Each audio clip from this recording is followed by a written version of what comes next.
Buenas tardes. Comenzamos una nueva sesión del Aula Morán de la Asociación Meteorológica Española. Hoy tenemos como invitado a Gonzalo Míguez Macho, que nos va a hablar de un tema que desgraciadamente tiene mucha actualidad, o ha tenido este verano sobre todo mucha actualidad, el clima y los incendios.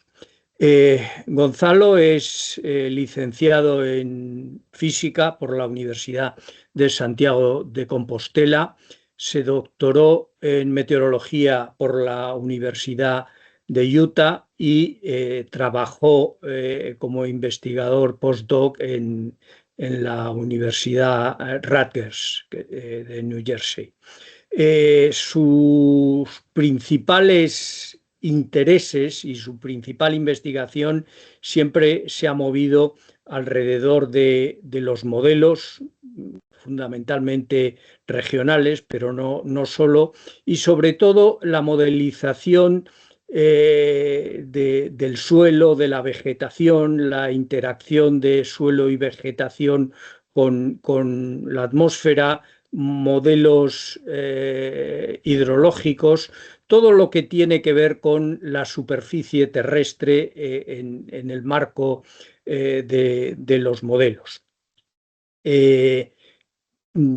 Sin entrar ya en muchas más detalles, se puede ver en la página web del AME una breve resumen, una breve reseña de su currículum.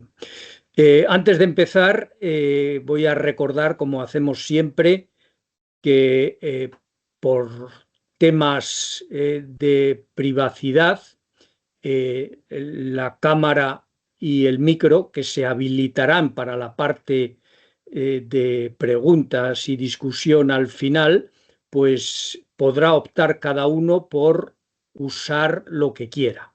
Es decir, intervenir sin cámara, intervenir incluso sin micrófono, haciendo preguntas en el chat o con todo. Cada uno puede elegir el nivel de exposición que quiera.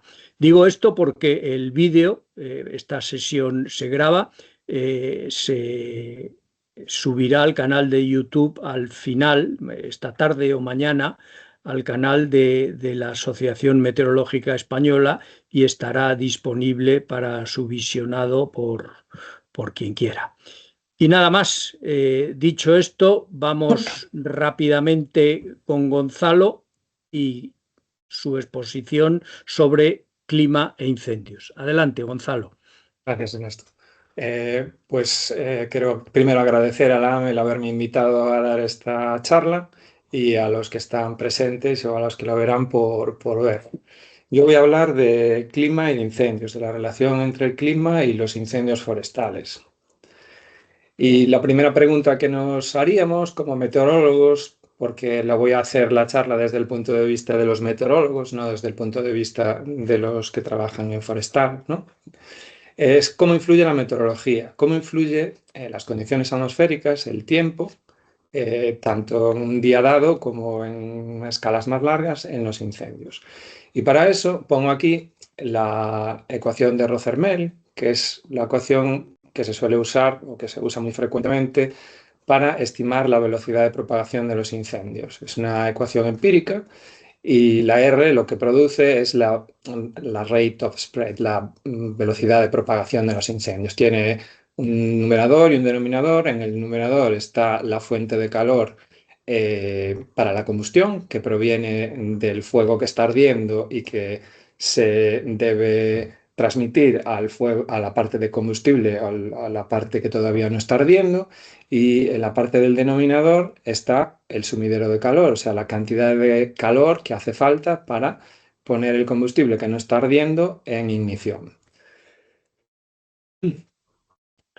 ¿Dónde están entonces las variables meteorológicas en esta velocidad de propagación de los incendios? Pues vamos primero con la parte del numerador, la parte que corresponde a la fuente de calor, al flujo de calor de las llamas, y pues ahí lo que es la temperatura del aire, la humedad del aire, eso influye bastante poco, o si no nada. O sea, esta cantidad de calor que emite el incendio, pues depende de las propiedades del combustible, de lo que esté ardiendo, básicamente, y de la cantidad de combustible que haya.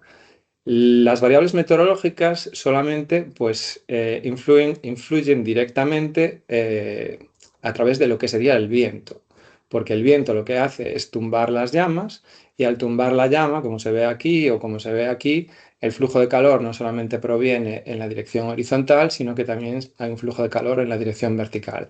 Es un efecto parecido al que produce la pendiente en la propagación de los incendios. Cuando hay pendiente, cuando un incendio se propaga por pendiente, pues también la llama misma manda un flujo de calor hacia la parte del combustible que está sin arder, aparte del que va pues, en la dirección de la propagación del incendio.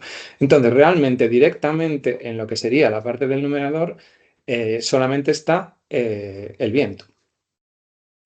En la parte del denominador, que sería la que corresponde a la cantidad de energía que necesita el combustible que está todavía sin arder para empezar a arder, pues hay una parte que es la que corresponde a evaporar el agua que contiene y otra parte que es el llevar luego el combustible desde la temperatura a la que esté hasta la temperatura de ignición.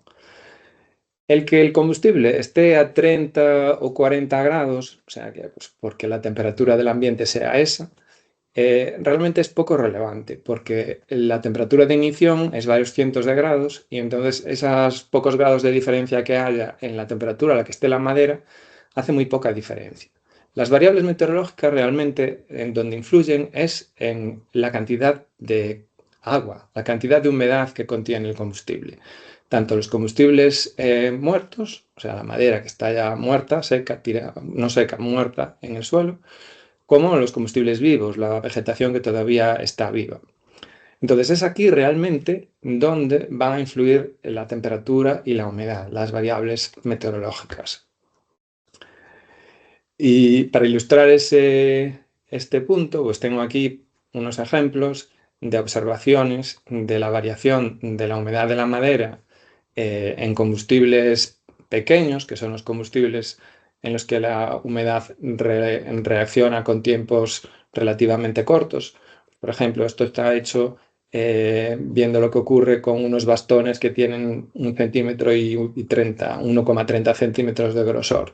Entonces se ponen al sol y se mide pues, cada cierto tiempo la cantidad de humedad que contiene, pues viendo el peso que tienen, ¿no?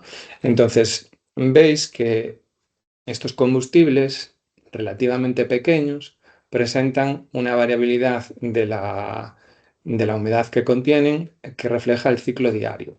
Aparte, tienen estos otros picos y estos picos pues, se corresponden a momentos en los que llueve, pues a días en los que hubo lluvia.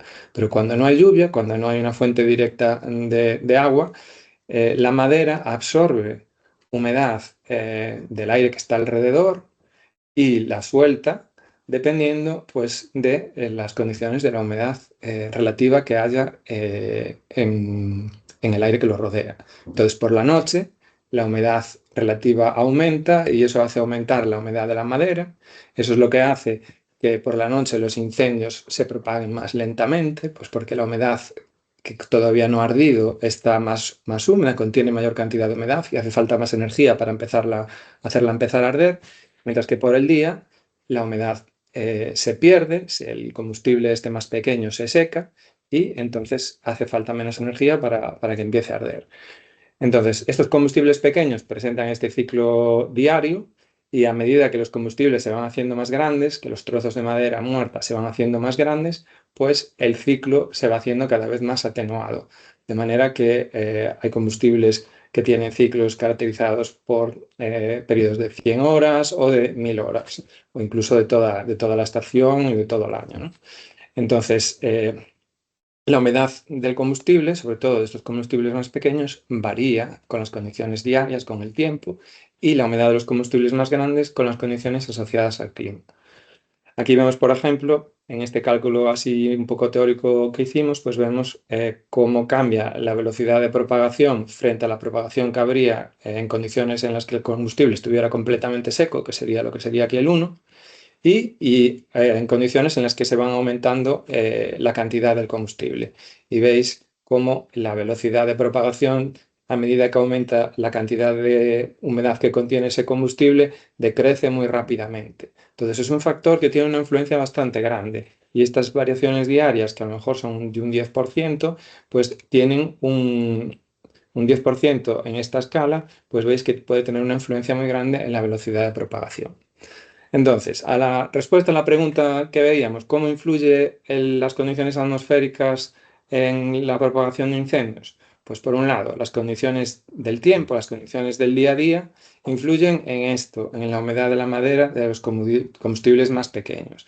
Y las condiciones meteorológicas a más largo plazo, las que se refieren al clima, pues influyen en el tipo de combustible que sea, porque la vegetación es diferente en un clima que en otro, varían, pues, aun siendo la misma vegetación, pues con la cantidad de agua o de calor que haya hecho, pues puede haber años en que hay mayor cantidad de biomasa y otros que hay menos, eh, o varían, pues eso, con las condiciones de sequía.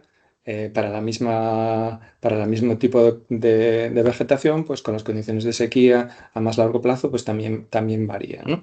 Entonces ahí es donde va metido el clima, las condiciones climáticas.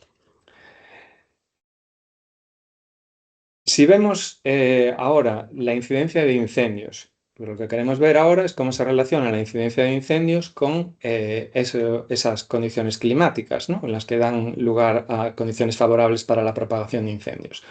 Aquí enseño pues, las observaciones de área quemada a escala global en estas 2 décadas que hay aquí, ¿no?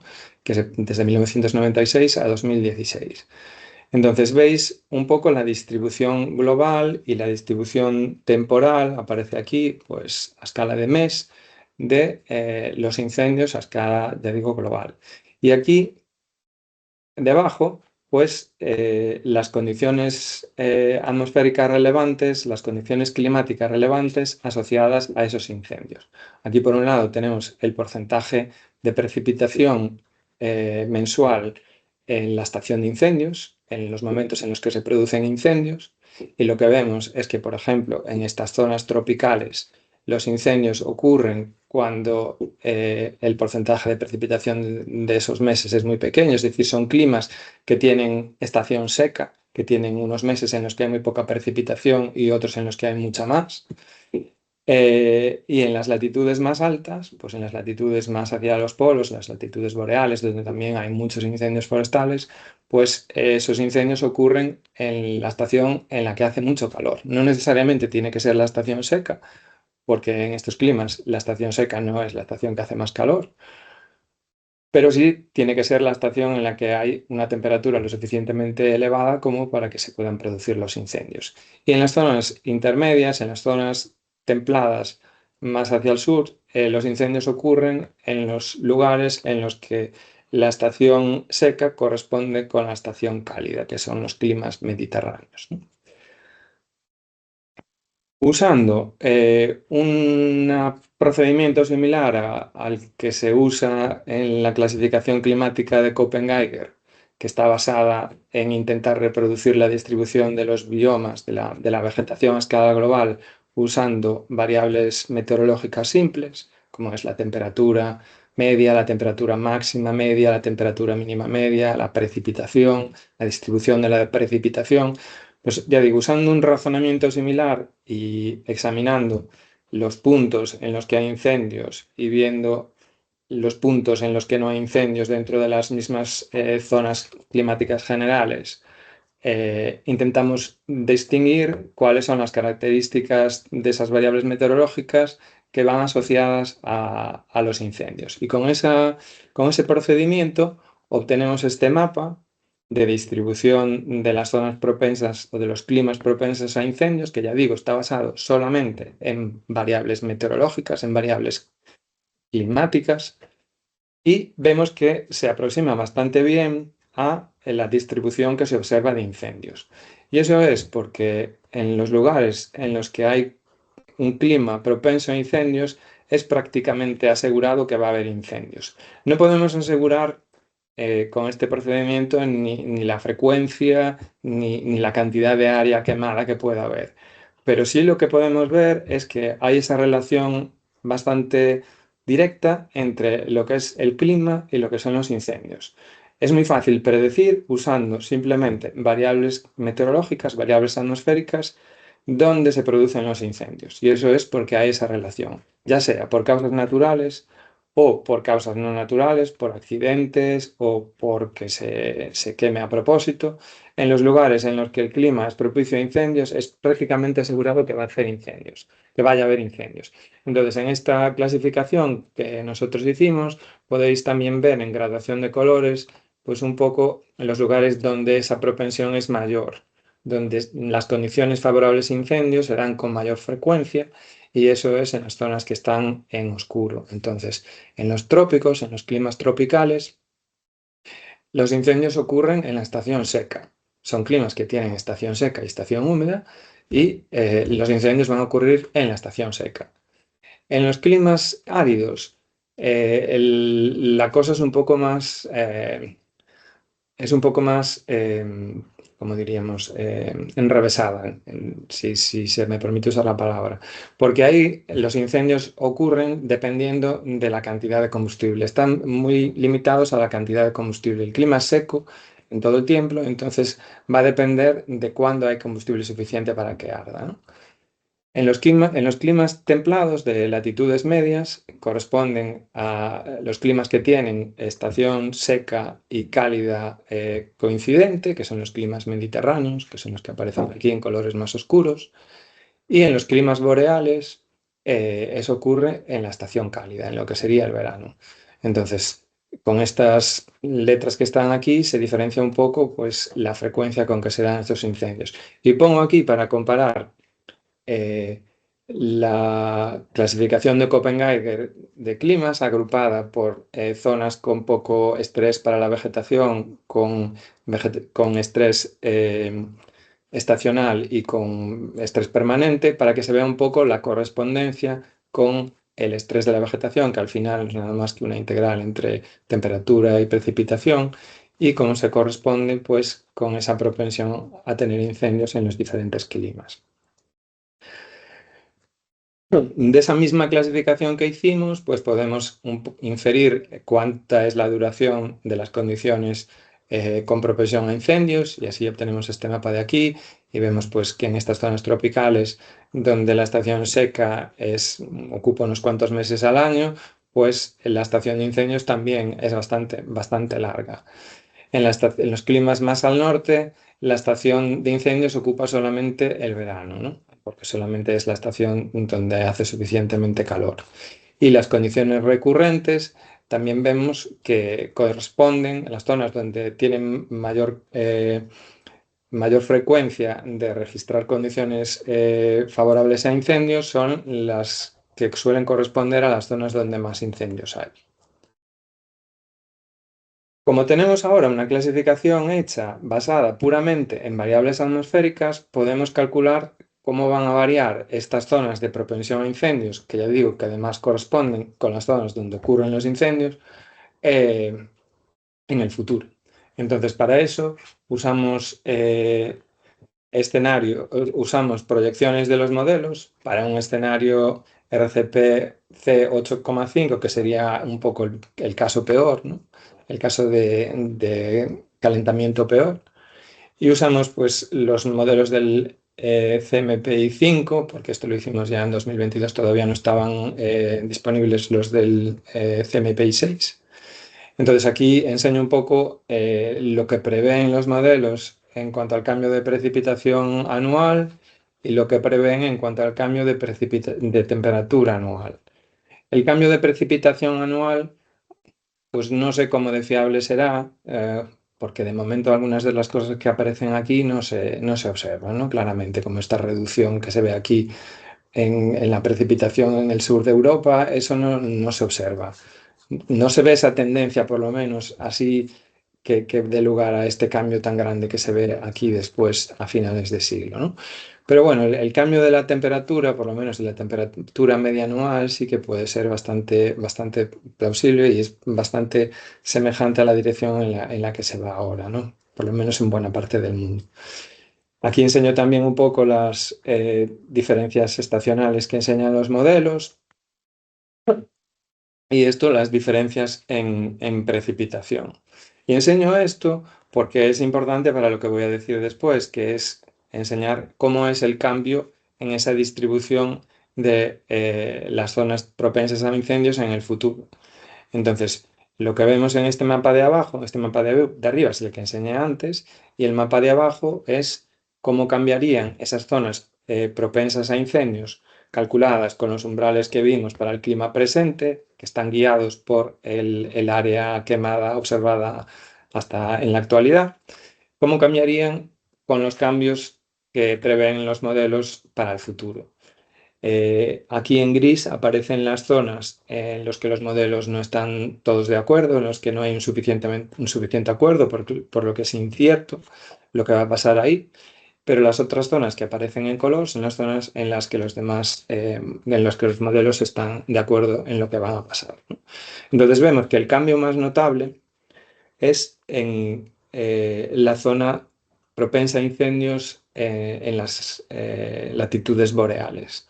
Aquí la zona donde se van a producir incendios va a aumentar de forma bastante notable, lo que puede tener consecuencias grandes porque se puede quemar turba, que puede soltar muchísimo más CO2 del que ya se están soltando. Entonces puede tener repercusiones bastante importantes para el clima global. Pero el cambio en las otras zonas tampoco es tan grande, por lo menos en extensión. En las zonas tropicales es bastante pequeño y en las zonas de latitudes medias, pues algunas zonas pasan de tener incendios de manera muy infrecuente, que sería menos de 2 veces por década, a una forma ocasional, pues entre 3 y 7 veces por década.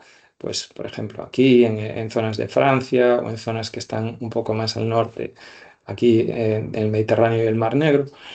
Pero en general los cambios no son tan grandes como los que se observan en las zonas boreales para esta proyección de clima futuro, en este escenario de emisiones, pues en el peor caso, ¿no?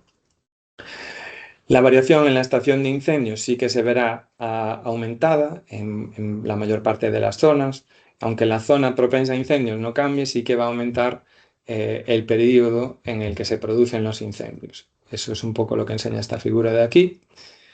Esto sería la duración en el presente y esta sería la duración en el futuro. Y la recurrencia también, la recurrencia especialmente va a aumentar en las zonas estas boreales, donde a lo mejor ahora los incendios solo se producen cuando el verano es seco, porque ocurren siempre en la estación cálida, pero se necesita además que también haya sequedad, ¿no? Y eso no, a lo mejor no ocurre todos los años hoy en día, pero en el futuro, pues las condiciones de veranos suficientemente secos, donde el combustible esté lo suficientemente seco para que se produzcan incendios, van a ocurrir pues, en un número de meses bastante mayor, un número de veces a lo largo de una década, con una recurrencia mayor de lo que se produce ahora. Entonces, en conclusión, los cambios más importantes que se ven en el futuro, o usando el procedimiento que nosotros usamos, es en las zonas boreales. En las zonas boreales. En lo que se refiere a las zonas de latitudes templadas como la nuestra, va a aumentar la recurrencia y el periodo de incendios, más que las zonas que son susceptibles. Si nos enfocamos ahora un poco más directamente en lo que va a pasar en la península ibérica, pues lo que hicimos es coger la base de datos de todos los incendios relativamente grandes, mayores de 500 hectáreas, que han ocurrido en la península ibérica en el periodo 2001-2021, y lo que hacemos es calcular con el modelo de Rothermel la propagación, la velocidad de propagación de esos incendios, y lo que hacemos es usando un método de atribución parecido al que se usa pues, para atribuir el cambio climático, o sea, atribuir la contribución del cambio climático a eventos meteorológicos, pues algo parecido a eso.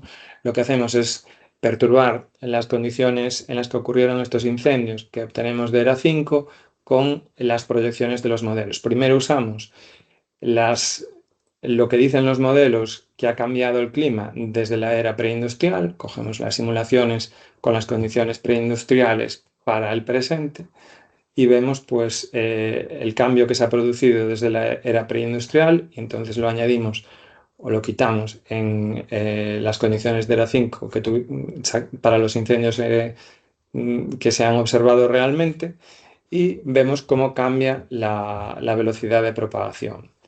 Entonces, en un caso perturbamos solamente las variables termodinámicas, perturbamos solamente en esa ecuación la temperatura y la humedad, las variables que tienen que ver con temperatura y humedad. Y lo que obtenemos es esto que está aquí. Esta es la distribución para los diferentes modelos que usamos. Usamos estos 5 modelos que están aquí. Y esta es la distribución de la velocidad de propagación, del cambio de la velocidad de propagación que observamos. Entonces vemos que en general, o sea, la media es bastante pequeña, el cambio que se produce desde la era preindustrial, basándonos solamente pues, en el incremento de temperatura y en las variaciones en la humedad que ha habido. Aunque en algunos incendios vemos que esta distribución, no solamente el pico está movido un poco hacia la derecha, lo que quiere decir que sí que ha aumentado algo la velocidad de propagación, sino que hay incendios en los que ese cambio es bastante grande. Sería esta cola que aparece aquí en la propagación, en la velocidad, el incremento de la velocidad de propagación de los incendios. Esto de la derecha sería lo mismo, pero usando las condiciones para un futuro escenario de cambio climático. Y en este caso usamos el escenario intermedio, el 4.5, y usamos modelos del CMPI 6, ¿no? Los últimos disponibles. Entonces, en este caso, lo que vemos es que la distribución está aún más movida hacia la derecha, hay más spread, y también hay una cola mayor hacia la derecha, o sea que hay algunos incendios para los que el cambio es bastante notable. Hicimos también por separado el cambio que se puede calcular en la velocidad de propagación de los incendios, perturbando solamente las condiciones de la vegetación, tanto la cantidad de la vegetación como otras características de la vegetación, como es relacionadas con el cambio de cobertura del terreno. Entonces, en ese caso, la dispersión de los modelos es bastante más grande. Veis que cada modelo va un poco por su lado y en este caso usamos todos estos otros modelos, que son los que tienen en su salida las variables que nos hacen falta, en concreto la NPP, o sea, la Net Primary Production, la productividad primaria neta. Y vemos que hay una dispersión bastante grande en los modelos. Pero en cualquier caso, el impacto que se obtiene cambiando la cantidad de biomasa, básicamente, es bastante mayor, bastante más grande que el que se obtiene cambiando solamente las variables atmosféricas, básicamente la temperatura, ¿no? La temperatura y la humedad. Entonces, de acuerdo a lo que dicen los modelos, el cambio en la vegetación que ha habido debido al incremento de temperatura es más importante que el incremento de la temperatura en sí. En el futuro, los modelos de nuevo van cada uno por su lado, hay modelos incluso que predicen una reducción, pero el cambio debido a la vegetación, el impacto del cambio debido a la vegetación se va a ver bastante moderado.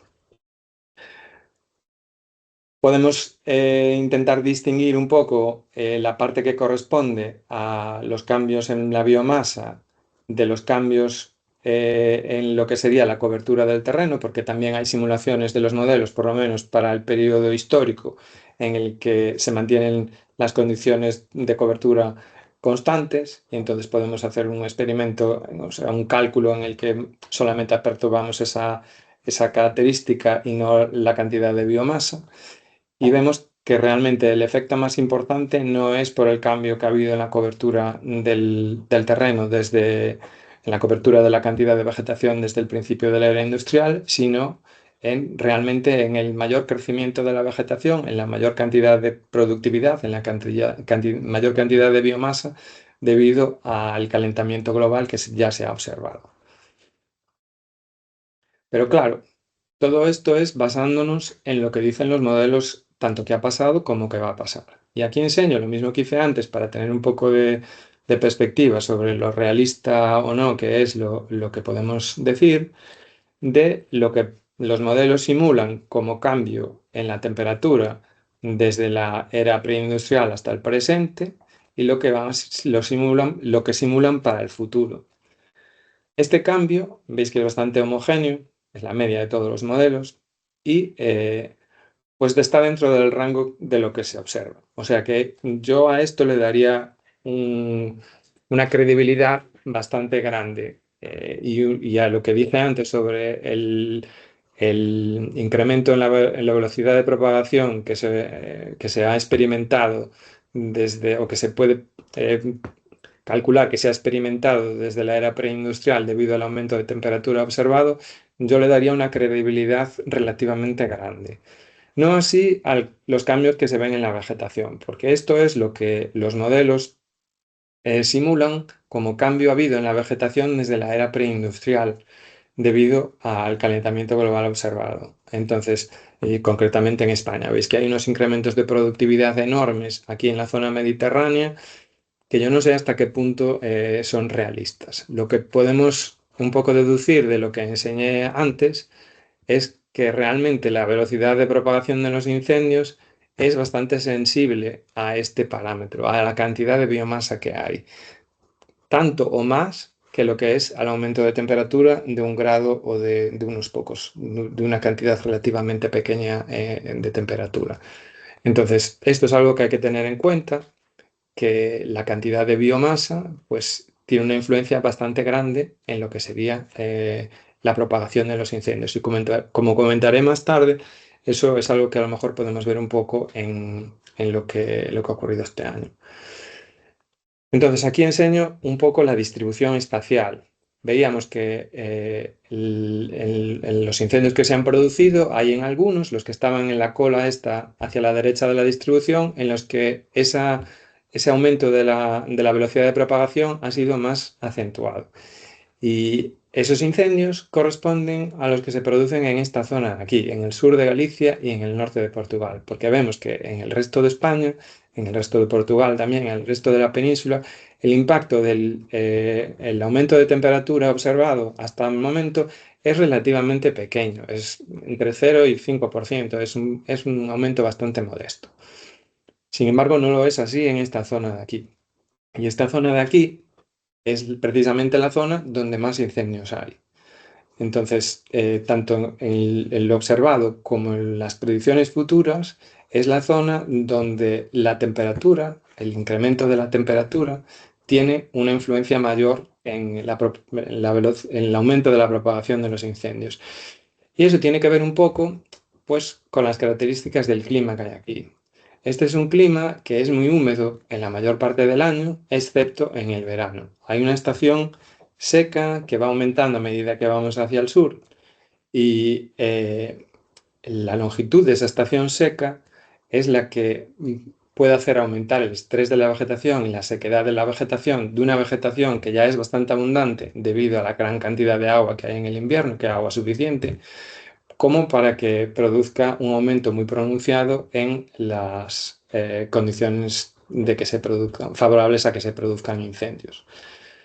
Entonces, esta zona es un poco la que es más sensible a los cambios que se prevén en el clima, ¿no? En el calentamiento a lo largo del año y en el aumento de la estación seca. Los cambios asociados a la vegetación no los voy a comentar mucho porque ya digo que lo que los modelos han simulado hasta el momento yo no lo considero muy realista, pero como se puede ver aquí, el impacto es muy grande, no solamente en esa zona, sino en toda España. El aumento incluso es mayor aquí, o sea, porque aquí a lo mejor los incendios están un poco más limitados por la cantidad de combustible para quemar que hay. Entonces, un aumento de productividad como el que se simula en los modelos de un 30%, pues puede provocar un aumento de la velocidad de propagación enorme, porque las condiciones de sequedad ya las hay de todas formas, y con el aumento de temperatura las va a haber aún mayores. Entonces, la velocidad de propagación con una cantidad de combustible mucho mayor aumenta de forma bastante notable, ¿no? El efecto de la temperatura y de la humedad atmosférica se puede ver un poco también aquí en cómo afecta la humedad de los combustibles directamente, que es realmente lo que se va a usar en la ecuación que nos da la velocidad de propagación. Entonces vemos aquí, para los combustibles no tan pequeños como los que ponía al principio, los combustibles un poco más grandes, de una escala de variabilidad de 100 horas, para los combustibles muertos, cómo es la reducción en la humedad que se puede calcular basándonos en el calentamiento y en las variaciones que ha habido en la humedad que desde el principio de la revolución industrial que simulan los modelos. Entonces vemos que el impacto también es mayor, tiende a ser mayor en esta zona del noroeste. Y para los combustibles vivos también, porque las condiciones de sequía aumentan o se hacen más pronunciadas, sobre todo al final de la estación de crecimiento, porque aquí es el mes en el que se produce ese máximo aumento, disminución de la humedad del combustible, pues ocurre pues al final del verano, que sería en agosto. ¿Y qué es lo que se observa? Eso es lo que nosotros podemos predecir usando la ecuación de Rothermel y usando pues, lo que se observa, lo que los modelos producen, que se ha producido hasta ahora de cambio climático, y lo que los modelos predicen en el futuro. Pero qué es lo que se está observando en el momento? Pues lo que se está observando en el momento es un poco lo contrario. Lo que se está observando es que el área quemada está descendiendo. Este es el área quemada en España y Portugal, considerando los incendios no solamente los grandes, sino los que son pues, de más de 30 hectáreas, ¿no? Entonces veis que hay una tendencia a la disminución, aunque hay estos picos grandes por el medio, hay una tendencia a la disminución, y en el número de incendios, pues el número de incendios hace pues, una cosa un poco más rara, que es que aumenta y luego disminuye. Si separamos los incendios por su tamaño, vemos que lo que está ocurriendo realmente es que, aunque el área quemada total está descendiendo, está aumentando el área asociada a los incendios más grandes. Es decir, que la mayor parte del área quemada la están produciendo incendios que cada vez son más grandes. Los incendios más grandes son los responsables de la mayor parte del área quemada.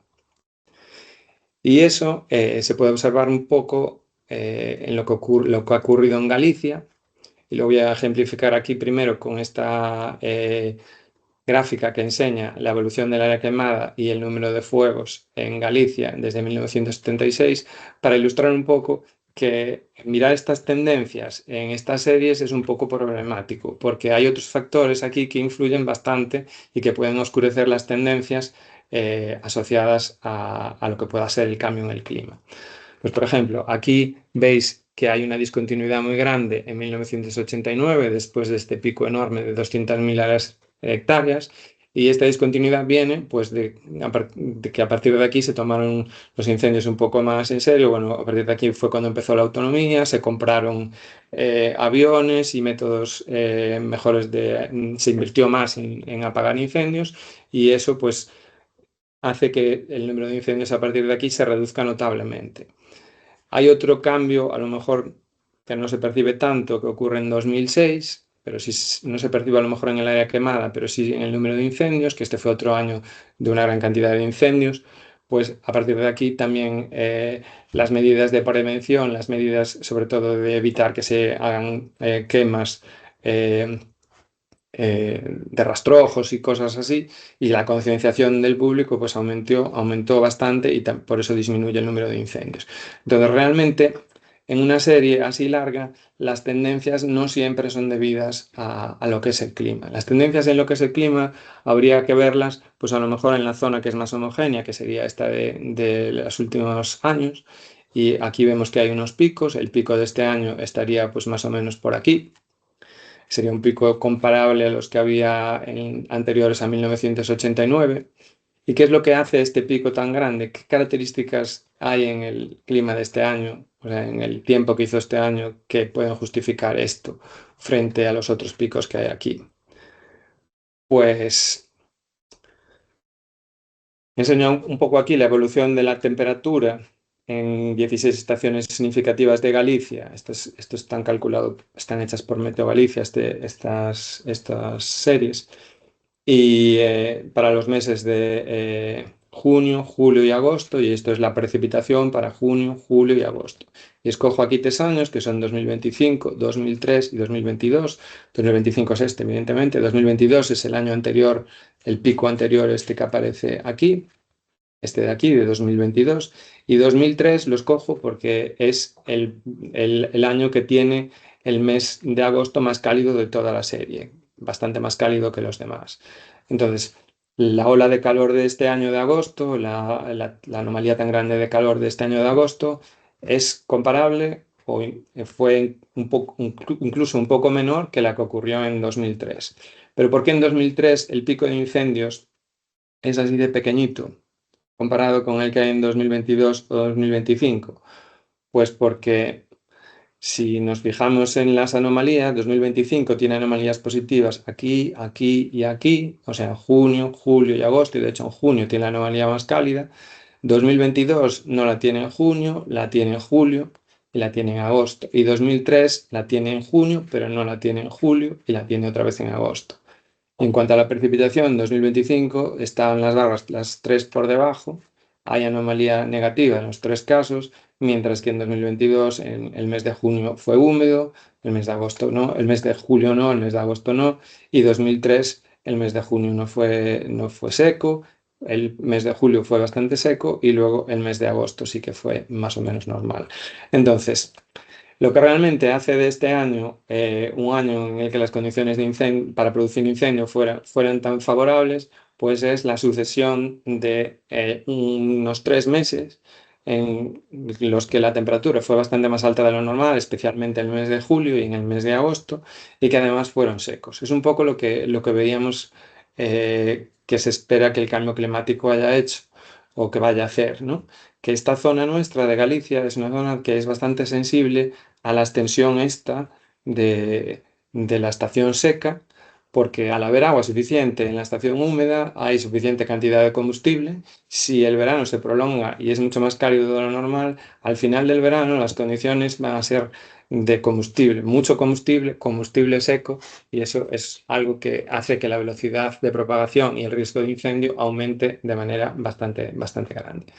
Bueno, y por último, para terminar, voy a comentar rápidamente, y esto no me voy a parar mucho porque creo que ya me he extendido demasiado, en cómo los incendios no solamente se ven afectados por el clima, sino que los propios incendios también son capaces de modificar las condiciones atmosféricas locales y crear circulaciones propias, lo que se llaman pirocúmulos. Lo que hacen es convertir la pluma convectiva que sale por el calentamiento que provoca el incendio en una nube de tormenta, en una tormenta convectiva.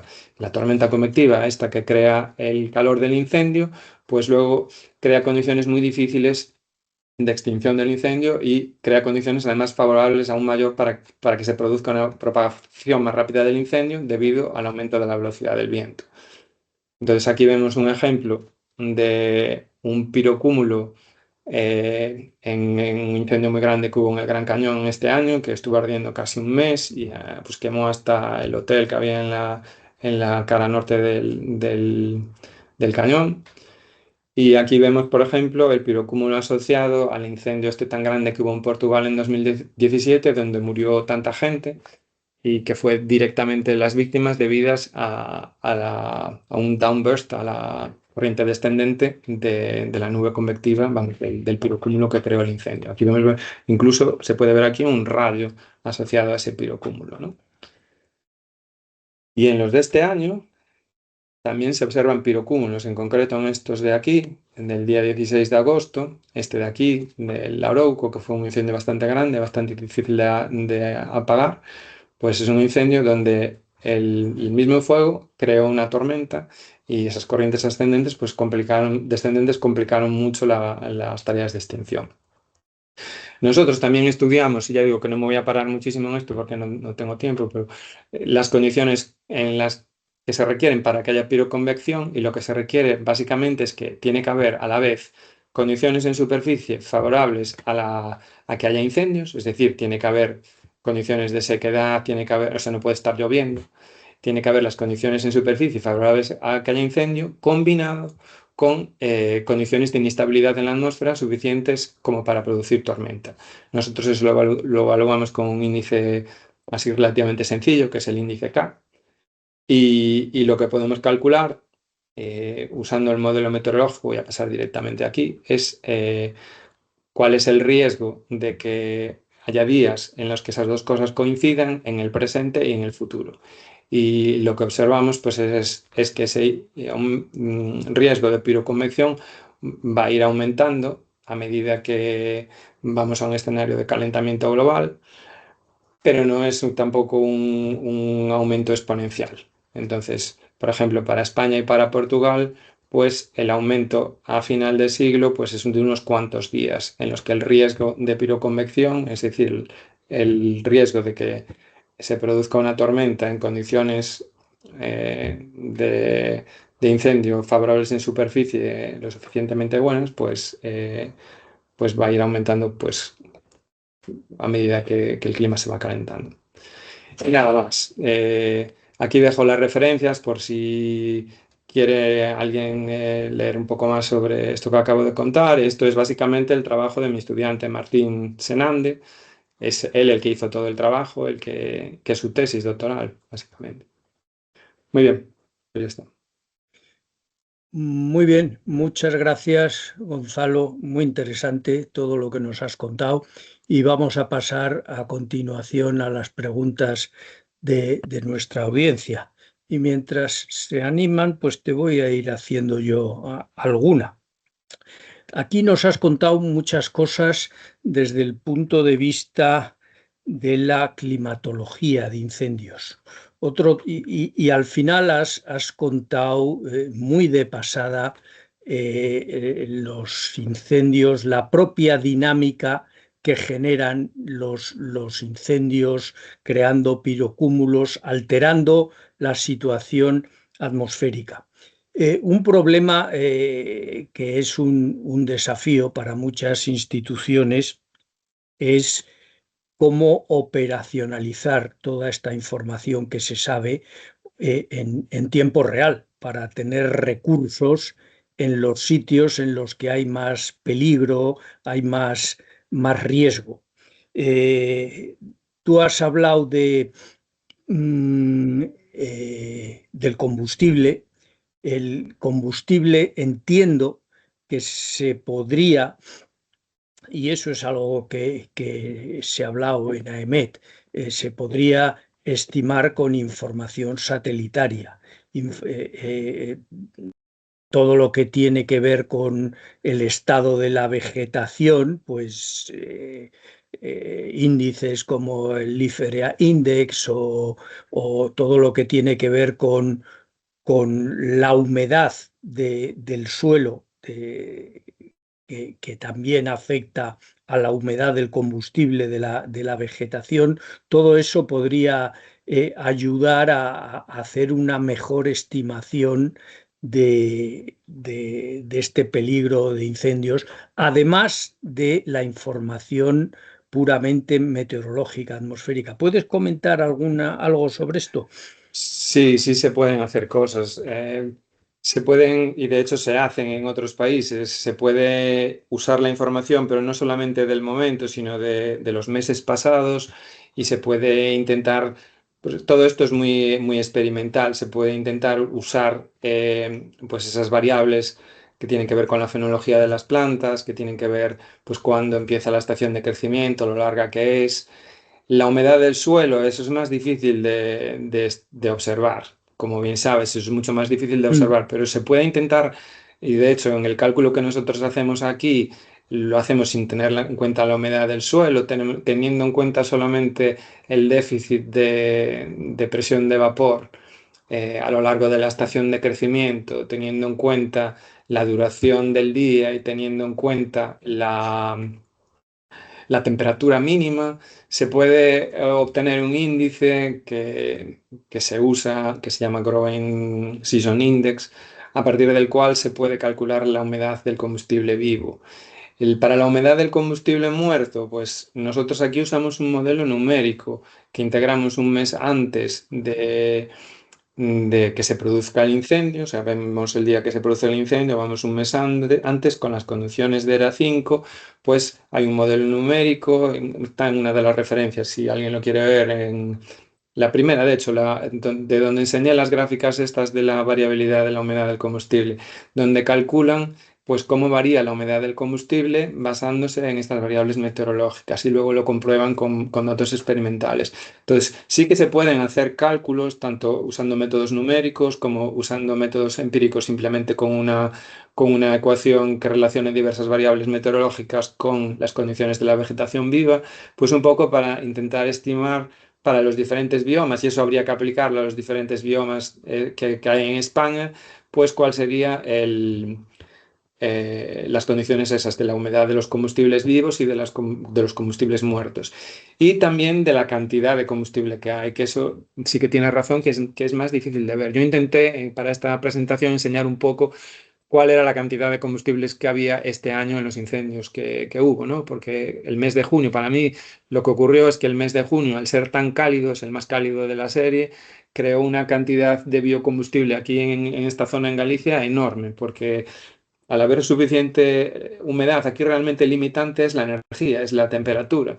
Al haber en el principio del verano ese calor tan grande, con toda la disponibilidad de agua que había, la vegetación creció y se veía incluso aquí apreciablemente mucho más que otras veces. Y usando métodos satelitales no fui capaz de apreciar eso que sí que se ve sobre el terreno, porque usamos NDVI y con NDVI no se ve realmente, ¿no? Entonces, sí, seguro que hay alguna manera de intentar usar esos índices pues para poder calcular la cantidad de biomasa que hay, pero también con observaciones en el terreno, ¿no?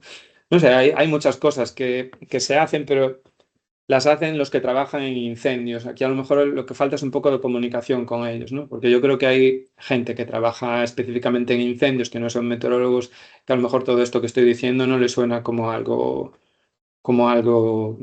raro, vamos, que realmente se aplica en otros sitios, ¿no? Yo sé que en Estados Unidos sí que hay muchísimo, hacen mapas de la humedad del combustible, tienen un montón de monitorización de este tipo de cosas. En España me imagino que algo de esto también seguro que hay. Muy bien, muchas gracias. José Antonio, adelante. Sí, gracias Ernesto. Es que no veía la mano y por eso varias veces intenté. Vale. Muchas gracias, Gonzalo. Sí, me ha parecido muy interesante lo que nos has contado. Eh, y yo sí quisiera preguntarte, no sé, has comentado cuando hablaste de la ecuación esta de Rothermel, ¿no? De la Sí, propagación, de la velocidad de propagación del incendio, que dentro del factor de flujo del calor, el I sub P, me parece que lo llamabas, ahí sí que entra el viento. El viento porque puede inclinar las llamas, ¿no? Entonces la sí, superficie de radiación, ¿no? Aumenta. Y eso coincide desde luego, con lo que oímos muchas veces cuando hay un incendio, que las fuerzas que intentan los efectivos, ¿no? Pues enseguida dan una alerta sobre si se reaviva el viento, si no, y tal y cual. Y entonces la pregunta es si desde el punto de vista de la climatología, habéis hecho vosotros o conoces algún tipo de estudio o tal sobre un posible efecto, además de la temperatura y de la precipitación, que son las variables más evidentes, del viento en los meses, y si eso ha podido afectar digamos, al pico también, como factor coadyuvante al pico de este año.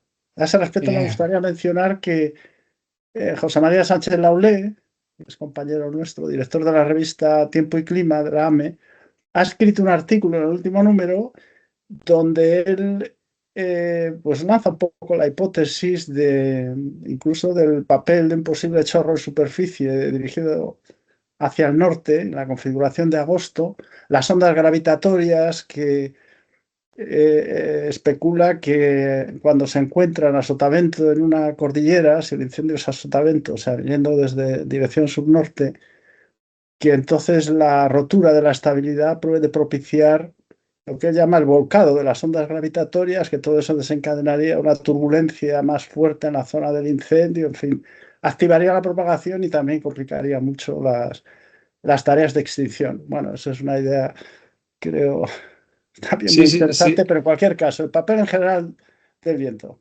Gracias. En lo que hemos nosotros calculado aquí, no usamos o sea, usamos el viento, pero no perturbamos el viento, porque el viento, lo que estamos usando aquí es reanálisis y lo que estamos usando son salidas de modelos climáticos y a la escala de la variabilidad local del viento es mucho más pequeña, entonces no hemos perturbado el viento, pero sí efectivamente el viento es muy importante.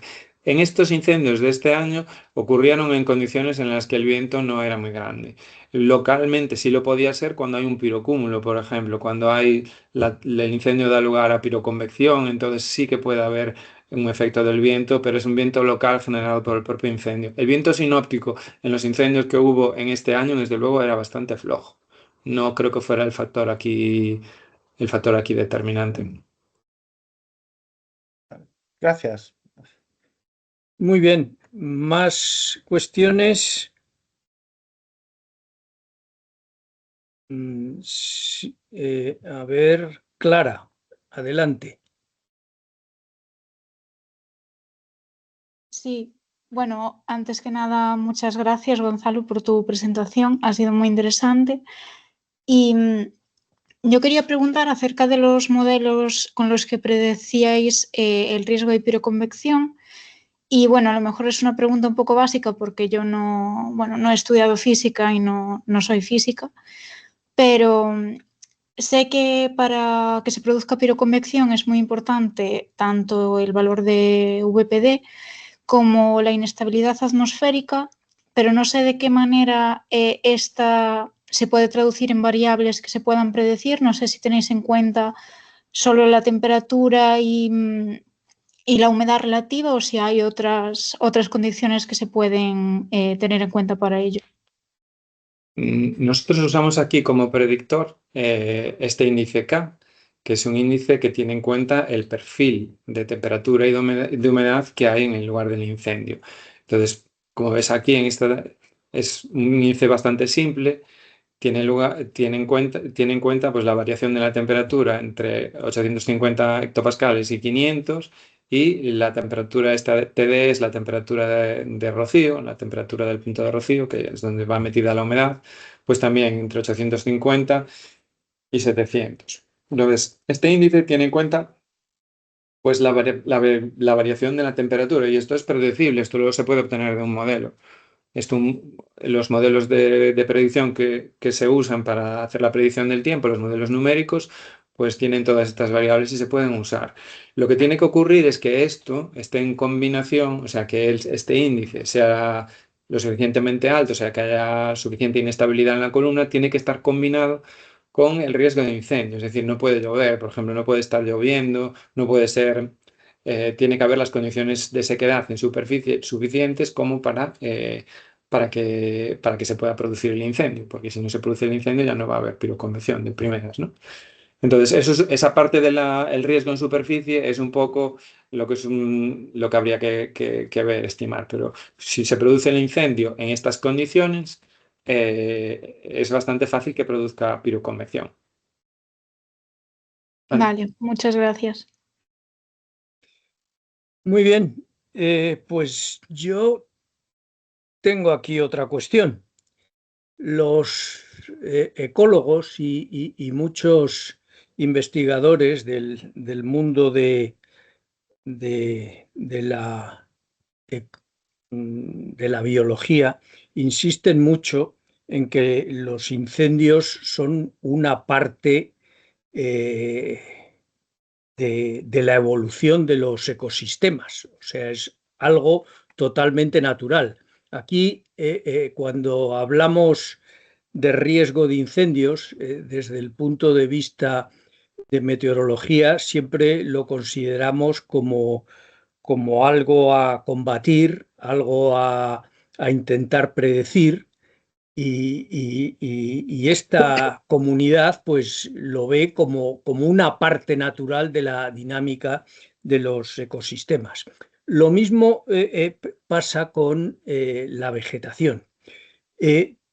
La vegetación, podemos tener una evolución de la vegetación natural, como la que está incluida en los modelos climáticos, y luego en muchos países se gestiona mucho el uso de suelo y la vegetación, y tenemos el tipo de suelo y el tipo de uso de suelo que queramos, siempre y cuando sea compatible con las condiciones climáticas, esencialmente de temperatura y precipitación. Tú has insistido mucho que lo más relevante cuando se hacen proyecciones no son tanto la temperatura o la humedad, sino el aumento de incendios o de peligro de incendios asociados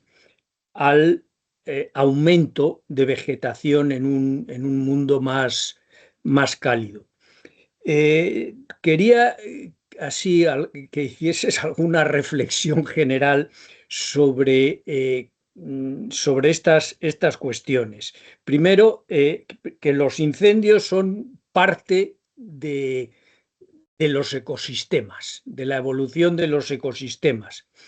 Y que, bueno, pues nosotros podemos en parte afectar a esa evolución de los ecosistemas, pues planteándonos una estrategia que obviamente se hace, una estrategia de repoblación adecuada, especies que sean resistentes a los incendios, en zonas quizás en las que haya menos peligro de afectar a la población, todo este tipo de cuestiones. Es un tema realmente complejo todo esto, porque nosotros tendemos bastante a simplificarlo y plantearlo como algo, digamos, a predecir y a combatir, pero es algo con lo que tenemos que convivir. ¿Podías comentar un poco estas cuestiones que son muy generales? Son muy generales. Con respecto de que son parte del ecosistema, eso todo depende de que si nosotros nos consideramos y lo que nosotros hacemos lo consideramos como natural, como parte del ecosistema. Es cierto que en ausencia de los humanos, hay ecosistemas en los que los incendios sí que forman parte de eso que estás diciendo, sí que forman parte, ocurren naturalmente y pues tienen mucho que ver con la selección de las especies que hay allí y lo que ocurre pues en la dinámica del ecosistema. Sí, hay zonas que se queman, se vuelven a reproducir, vuelve la vegetación a crecer, así se seleccionan unas especies frente a otras y todo todo forma parte de un proceso natural. Pero una vez que introducimos, y eso todavía se puede observar, pues a lo mejor en esas zonas boreales. En esas zonas boreales los incendios no son provocados, son naturales. Y a lo mejor se puede ver, pues no sé, en el oeste de Estados Unidos, en donde los incendios algunos los provocan los rayos, pues a lo mejor ahí sí se puede ver. Pero ya incluso ahí la vegetación está perturbada, ya no es la vegetación que realmente estaría en completa originaria. Y aún así, en el sitio, por ejemplo, en Yellowstone, donde la vegetación es realmente de donde no se ha tocado menos, realmente, pues lo que ellos siempre, vamos, decían es que como se habían apagado los incendios durante tanto tiempo, la cantidad de biomasa era tan grande que después, cuando en 1988 hubo aquel incendio, aquella temporada de incendios, al final se quemó prácticamente un tercio del parque, ¿no? Entonces, realmente, aunque la vegetación ahí se supone que estaba en estado natural, realmente no lo estaba porque se había intervenido pues eliminando los incendios que había antes. Entonces es casi imposible separar la parte de intervención humana de la parte natural en la mayor parte del mundo. Y en zonas con habitación humana tan antiguas como la nuestra, es que yo creo que no queda prácticamente nada de lo que sería vegetación natural. O sea, prácticamente Sí. nada de lo que vemos es realmente nada. O sea, ni aunque lo que nos parece, ni siquiera eso lo es. Entonces, ¿hasta qué punto los incendios forman parte o es algo natural en nuestra zona? Pues yo no sé muy bien qué decir. Yo creo que no. O sea, aquí naturales, por lo menos en Galicia donde estoy, yo creo que prácticamente no hay ninguno, o muy pocos son debidos a rayos. Y en condiciones pues anteriores a la presencia humana, en lo que esto sería una selva impenetrable de árboles caducifolios, pues incluso en esos casos un rayo yo no creo que fuera capaz de producir un incendio tan grande, porque la vegetación contiene mucha humedad y no creo que la propagación fuera como la que vimos, por ejemplo, este año, ¿no? Entonces, no sé, es difícil de separar lo que es natural de lo que no es natural. Y el decir que forman parte del ecosistema, sí que es cierto que eso es así, pues ya digo, pues en estos ecosistemas boreales o en zonas donde la actividad humana ha interferido más tardíamente, pues en, no sé, en zonas de Norteamérica o del oeste, ¿no? Pero en las zonas donde hay presencia humana antigua, pues la intervención es inseparable, vamos, es que se ha alterado todo y es prácticamente difícil de discernir, ¿no? Realmente cómo serían las cosas dejando la vegetación evolucionar con el fuego a la vez. Muy bien, pues muchas gracias, Gonzalo. Ya se nos ha agotado el tiempo. No nos queda más que agradecerte esta interesante charla. Ha habido algunos comentarios en el chat que luego puedes ver en las que ponderan mucho el interés de esta charla. Antes de cortar la sesión, quiero recordar que dentro de 15 días, el 27 de noviembre, a la misma hora, tenemos una presentación del profesor Félix Francés de la Universidad Politécnica de Valencia, que también va a hablar de otro tema de tremenda actualidad, que es utilización de la información meteorológica en la modelización hidrológica. El ejemplo de la riada del año pasado, en el 2004, en la Horta Sud de Valencia. Creo que será de mucho interés para todos.